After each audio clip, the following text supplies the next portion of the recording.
Case study 3।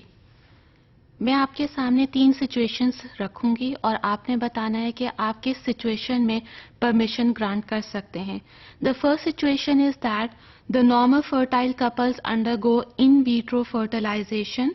The purpose of going under in vitro fertilization is to produce a baby that can be a stem cell donor for the elder sibling. Now, in the first situation, the couple is normal and their elder daughter is suffering from some fatal disease. For that, they need stem cell. So couple has decided to undergo for in vitro fertilization in order to produce a baby that can act as a donor of stem cell. दूसरी situation में कहा गया कि the older sibling is suffering from genetic disorder. So the embryo is created by in vitro fertilization. This embryo is then genetically screened for the genetic disorder or for any type of mutation that can be of gene level or can be at chromosomal level. So if any type of mutation is absent, then the embryo can be used as a positive tissue match for the older sibling. दूसरी situation में कहा गया कि अगर बड़ा बच्चा किसी genetic disorder में मुब्तला है तो कपल डिसाइड कर सकते हैं इन विट्रो फर्टिलाइजेशन के लिए।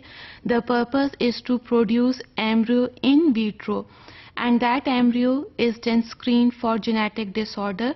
और अगर बेबी में किसी किस्म की कोई म्यूटेशन नहीं है तो वो एक अच्छा tissue match for older sibling बन सकता है।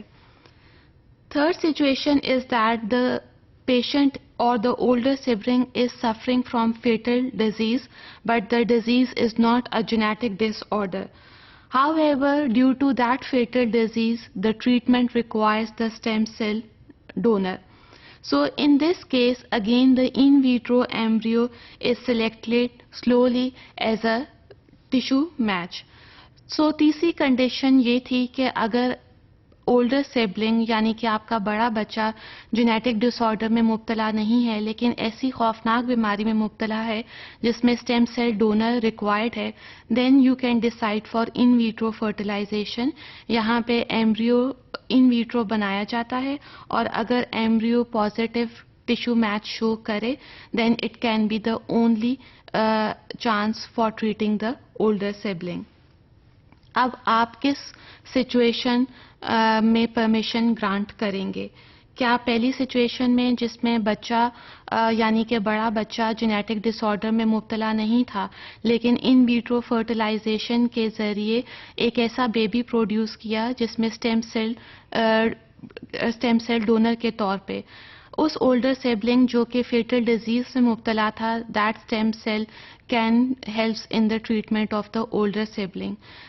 दूसरी सिचुएशन ये थी कि बड़ा बच्चा जेनेटिक डिसऑर्डर में मुब्तला था और इन विट्रो फर्टिलाइजेशन के ज़रिए एम्ब्रियो बनाया गया और अगर वो एम्ब्रियो म्यूटेशन फ्री है तो it can be easily used as a positive tissue match for the older sibling. तीसरी सिचुएशन में ओल्डर सिबलिंग जेनेटिक डिसऑर्डर में मुब्तला नहीं था लेकिन उसे फिर भी स्टेम सेल डोनेशन की ज़रूरत थी। Again in vitro embryo was developed because this is the only source for treating the such patients. Now, before deciding, giving your decision for any type of situation, there should be a clear-cut regulation surrounding these concepts. From my point of view, I will select the third situation because HFE Act 1990 इसके accordingly उन्होंने इजाज़त दी कि हम saver siblings को create कर सकें, उनको tissue match के लिए आइडेंटिफाई कर सकें और अगर older sibling life threatening disease में मुब्तला है then this sibling can be used for the tissue match. इसको मैं बहुत सारी केसेस के साथ प्रूव कर सकती हूँ, जैसे कि प्रीवियसली एक बच्ची बड़ी कपल की बड़ी बेटी प्रो माइलोटिक ल्यूकीमिया में मुब्तला थी।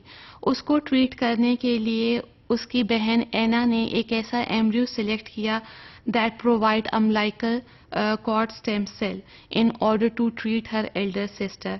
इसी तरह नैश फैमिली की बड़ी बेटी फैनकोनीज अनीमिया में मुब्तला थी. 2000 में उनका बेटा एडम बॉर्न हुआ and he was mutation free, so he can act as a positive tissue match for her elder sister. यहाँ पे एक एथिकल इशू आता है, चाहे आप जिस सिचुएशन को अप्रूव या डिसअप्रूव करें. Again the ethical issue arises that if you choose